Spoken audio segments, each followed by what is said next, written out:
चलिए बेटा, अब हम बात करेंगे आपके मूल प्रभाज या मूल फ्रैक्शन के विषय में। इसका एक नाम और है हिंदी वालों के लिए, इंग्लिश वालों के लिए यही है, वो बोला जाता है मूल अंश। क्या बोला जाता है? मूल अंश।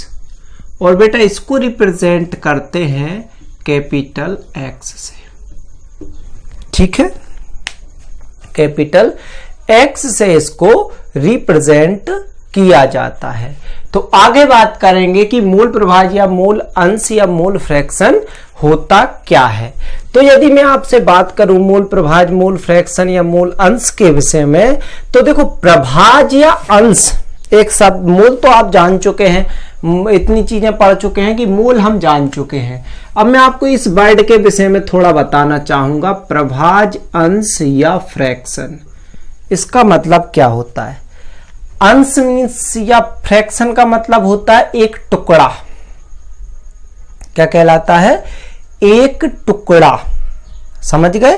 कोई एक हिस्सा, एक टुकड़ा, इससे मतलब होता है आपका अंश, प्रभाज या फ्रैक्शन का। किसका मतलब होता है? अ पार्ट, इंग्लिश वालों के लिए अ पार्ट। और दूसरी बात मैं करूं तो हिस्सा या टुकड़ा। ठीक है, हिस्सा या टुकड़ा। तो आप देखो, मूल से रिलेटेड यदि मैं बात करूं तो हम बात कर रहे हैं विलयन या सॉल्यूशन की। सॉल्यूशन किससे मिलके बनता है? फर्स्ट वीडियो, सॉल्यूशन किससे बनता है? अंश। किससे बनता है सॉल्यूशन? घटक से। किससे बनता है? घटक या कंपोनेंट से। तो यदि हम एक सॉल्यूशन के एक टुकड़े की बात करें तो वो टुकड़ा जो होगा बेटा, वो एक घटक या कंपोनेंट होगा।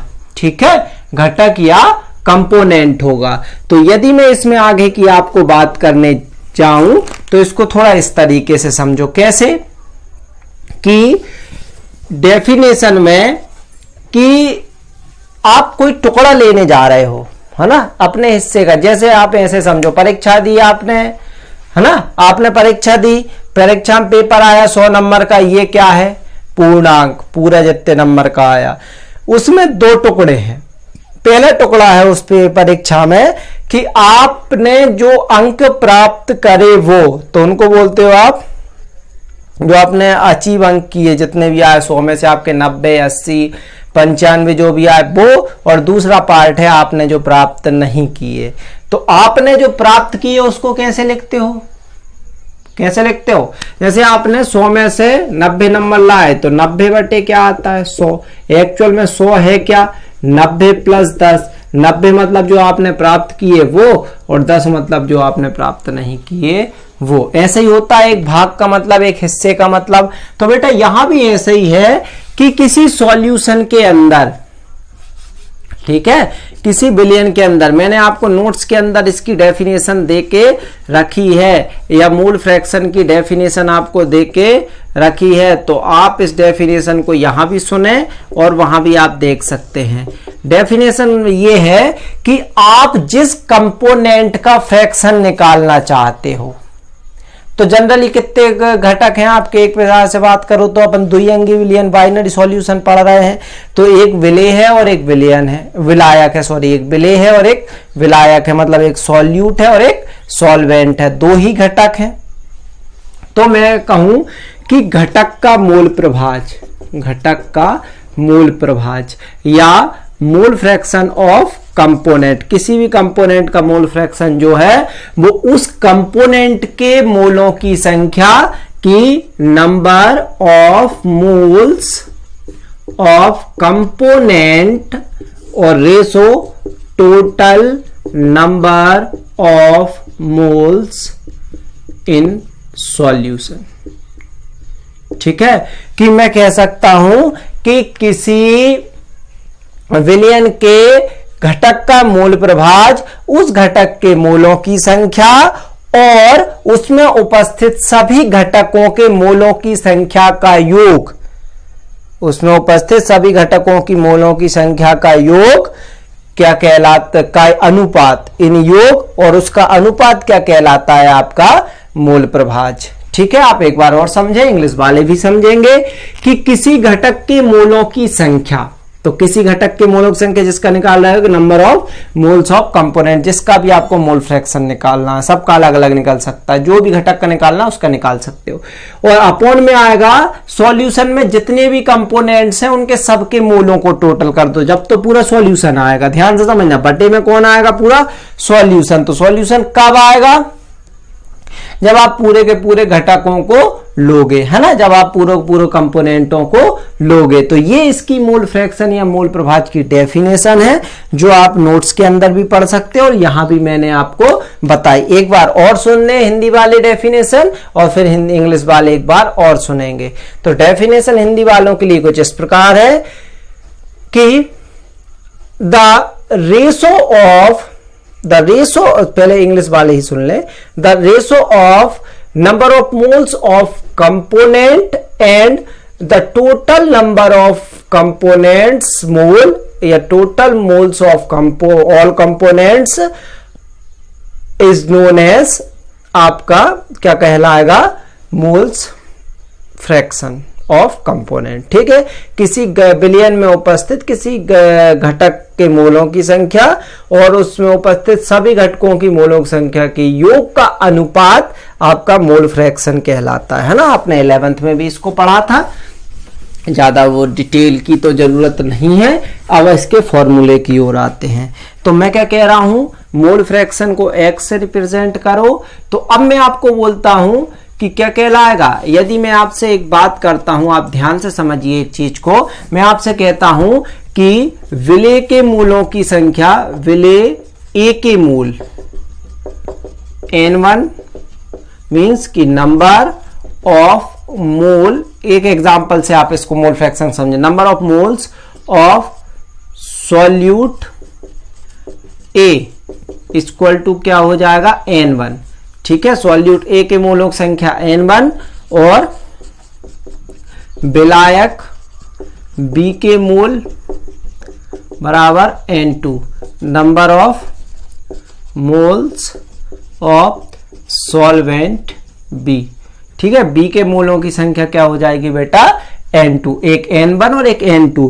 तो मोल फ्रैक्शन किसका निकालना है आपको? आपको निकालना सॉल्यूट या विलेय का। तो आप बोलोगे XA बराबर, हमेशा मोल फ्रैक्शन में या मोल प्रभाज में क्या होता है, जिसका भी वो निकाल रहे हो क्या मोल फ्रैक्शन, उसके मोलों की संख्या ऊपर आएगी। तो A का निकाल रहे तो A की कितनी है?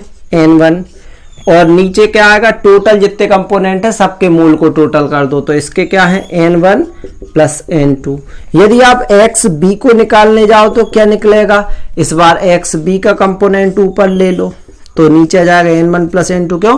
क्योंकि टोटल नंबर ऑफ कंपोनेंट को आप ऐड कर दोगे। अब मैं कहता हूं इसको इक्वेशन 1 दे दो और इसको इक्वेशन 2 दे दो, और मैं कहूं कि आप इक्वेशन 1 प्लस 2 कर दो, समीकरण 1 में 2 को जोड़ दो।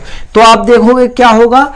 XA प्लस XB बराबर n1 upon n1 plus n2 plus n2 upon n1 plus n2। यदि आप यहां देखोगे तो दोनों का एलसीएम कैसा है? सेम। तो n1 प्लस n2 आ जाएगा, ऊपर जो जाएगा n1 और इधर जो जाएगा n2। यहां क्या ले लिया? एलसीएम, इससे ये कैंसिल। तो XA प्लस XB बराबर 1। तो हम कह सकते हैं कि किसी बिलियन में उपस्थित सभी, इससे एक निष्कर्ष निकलता है, याद रखना, किसी बिलियन में उपस्थित सभी घटकों के मूल प्रभाजों का योग 1 होता है कि the total number of mole fraction of each component is 1। मतलब सभी को टोटल कर दोगे तो कितना होगा? 1। या बोल सकते हैं the sum of mole fraction of each component is 1। सारे को, प्रत्येक को जोड़ दो तो आपका जो निकलेगा वो कितना निकलेगा? 1। सभी को जोड़ने के बाद सभी घटकों के मोल फ्रैक्शन 1 होता है। अब यदि मैं आप से बात करूं तो आपको जो सॉल्यूशन पढ़ रहे हो, मैं पहले भी बता चुका हूं कई बार कि हम आपके सिलेबस के हिसाब से बाइनरी सॉल्यूशन पढ़ेंगे, द्विअंगीय विलयन को पढ़ेंगे बेटा। तो द्विअंगीय विलयन को यदि आप पढ़ रहे हो तो उस हिसाब से क्या कहोगे कि विलेय और विलायक के मूल प्रभाजों का योग 1 होता है। ठीक है, the sum of mole fraction of solute and solvent is 1 होता है। ठीक, तो इस हिसाब से मैं कह सकता हूं कि एक्स ए बराबर हो जाएगा 1 माइनस एक्स बी। एक नया फॉर्मूला निकल के आ गया देखो। या कह सकते हो एक्स ए को उधर ले जाओ तो एक्स बी बराबर 1 माइनस एक्स ए। तो ये मोल फ्रैक्शन के विषय में एक कहानी है कि मोल प्रभाज किस तरीके की एक चीज है। ठीक है, अब ये कुछ चीजें हमने निकाली कि ये टोटल 1 होता है और बाकी सिंपल चीजें हैं।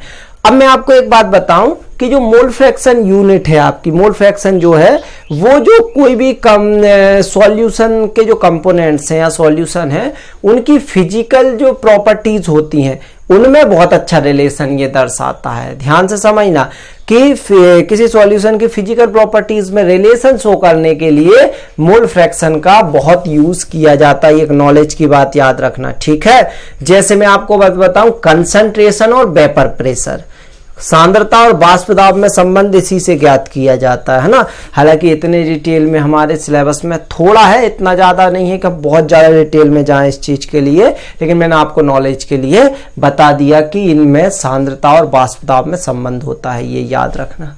ठीक है, कभी आपसे विकल्प में पूछ दिया जाए कि वेपर प्रेशर और कंसंट्रेशन का जो रिलेशन है वो आपका मोल फ्रैक्शन से निकलता है। ठीक है, अब ये मोल फ्रैक्शन की कहानी यहाँ बहुत छोटी थी, ये होती है आपकी समाप्त। अब हम थोड़ी देर में आगे की बात करने वाले हैं। ठीक है, ये फॉर्मूलेज आप नोट रख करना, हमारे नोट्स में भी ये फॉर्मूले प्रोवाइड किए जा रहे हैं। ठीक है, यदि आपको कोई मोल फ्रैक्शन में डाउट होता है तो आप वीडियो पलट के देखें, उसके बाद भी समझ नहीं आती तो आप मुझे कॉल करें या किसी भी तरीके से व्हाट्सएप वगैरह संपर्क। अब हम आगे बात करने वाले हैं आपके मास फ्रैक्शन के विषय में या हमारे द्रव्यमान प्रभाज के विषय में। मैं आपको बात बता दूं, आपने मोल फ्रैक्शन समझ लिया है, नोट से डेफिनेशन पढ़ ली है, याद कर ली है, तो आपको मोल फ्रैक्शन समझने के बाद मास फ्रैक्शन में कुछ नहीं रखा है, बहुत सिंपल है। जहां जहां मोल वर्ड आया है वहां वहां मास कर दो बस। क्या बोला मैंने? पूरी कहानी के अंदर मोल को रिप्लेस कर दो मास से, मतलब मोल की जगह द्रव्यमान ले लो और N1 को ले लो WA और N2 को ले लो WB, कहानी खत्म हो जाएगी। फिर भी मैं एक बार रिपीट कर देता हूं। सबसे पहले डेफिनेशन क्या कहेगी कि किसी विलयन में उपस्थित किसी घटक के द्रव्यमान तथा उसमें उपस्थित सभी घटकों के द्रव्यमानों के योग का अनुपात उस घटक का द्रव्यमान प्रभाज कहलाता है। कि हम कह सकते हैं कि the ratio of mass of component and sum of masses of all components is known as mass fraction of component. It is also known as x. इसको भी x से ही रिप्रेजेंट करते हैं। तो मैं बोल देता हूं कि विलेय का द्रव्यमान, ये ग्राम में ही लेना, विलेय A का, ठीक है, A ले रहे हम, का द्रव्यमान WA है, मतलब कि mass of solute A is WA and विलायक का द्रव्यमान WB। यहां विलायक क्या ले रहा है? B, कि mass of solvent V is WB। तो मैं XA यदि निकालता हूं मास फ्रैक्शन, ठीक है, तो मास फ्रैक्शन में बेटा क्या हो जाएगा, जिसका निकालना है वो ऊपर, तो WA का निकल रहा है और नीचे दोनों का सब। मैंने क्या कहा, सेम टू सेम है, बस उतना परिवर्तन आप कर लो, ये ट्रिक बता दी, इतना परिवर्तन कर दो और कुछ नहीं करना। ठीक है, एक्स भी इसी तरीके से पिछली बार जैसा WB, क्योंकि इसका निकालना है तो इसका ऊपर आएगा और नीचे सबका टोटल WA और W। इक्वेशन 2 इक्वेशन 1 वो 1 इक्वेशन आप किससे लोगे, आप ले लोगे बेटा 1 और 2 से, समीकरण फर्स्ट एंड सेकंड से ऐड करोगे तो XA प्लस XB बराबर WA upon WA plus WB upon WA plus WB। तो XA प्लस XB बराबर LCM WA प्लस WB आएगा, ऊपर ये जाएगा WA प्लस WV। तो XA प्लस XB बराबर, इससे ये कैंसिल 1, XA बराबर 1 माइनस XB। तो ये आपका एक फॉर्मूला निकला, और ऐसे ही XB बराबर 1 minus X same to same है। अब यहां एक कहानी और निकल के आ जाती है कि कि आपका जो बेटा जितने भी कंपोनेंट हैं उनका मास फ्रैक्शन का टोटल 1 होता है, उसी के जैसा कि विलेय और विलायक के द्रव्यमान प्रभाज का एक योग 1 होता है। ठीक है, कि मोल फ्रैक्शन और mass fraction of solute and solvent is 1। ठीक है, दोनों को जोड़ने पे क्या आएगा, 1 sum of mass fraction of solute and solvent is 1। ये तो आपकी कहानी हो गई। अब आप एक बात मेरी बहुत ध्यान से समझ, आप मेरी एक बात बहुत ध्यान से समझिए कि आपने ये एक मास फ्रैक्शन ये निकाला XA के रूप में, दूसरा मास फ्रैक्शन आपने निकाला XB के रूप में। तो ये क्या है, ध्यान दो, जो भी विलेय है उसका अणुभार वजन है ना, द्रव्यमान है ना, मास ऑफ कंपोनेंट और upon total mass of solution. ये टोटल मास ऑफ सॉल्यूशन है। ये क्या, ये चीज थी बस। यदि इसमें 100 का गुणा कर दो, आप ध्यान से समझना, इसमें 100 का गुणा कर दो तो आपका एक फॉर्मूला मैंने सबसे पहले पढ़ाया था आपको, मास परसेंटेज, कुछ ऐसा ही था कि जो भी कंपोनेंट है उसका मास अपन टोटल सॉल्यूशन का मास 100 से मल्टीप्लिकेशन।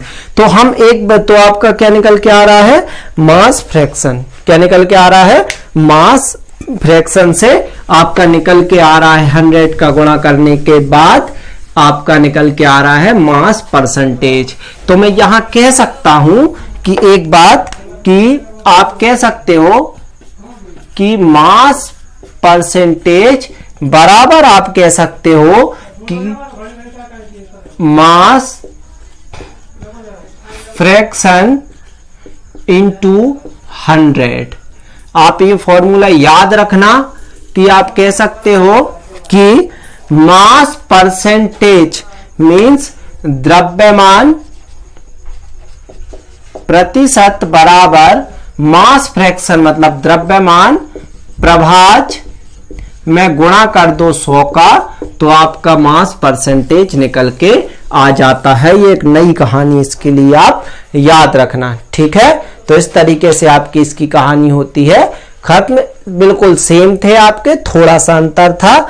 अब इसके बाद के लेक्चर्स के अंदर हम खत्म करने वाले हैं। नेक्स्ट 2 लेक्चर के अंदर हम कंसंट्रेशन की सारी मेथड्स लगभग हम चाहेंगे कि खत्म कर दे। ठीक है, अभी हम पढ़ने वाले हैं इसके बाद के लेक्चर में नॉर्मलिटी। ठीक है, क्या पढ़ने वाले हैं इसके बाद के लेक्चर में, नॉर्मलिटी।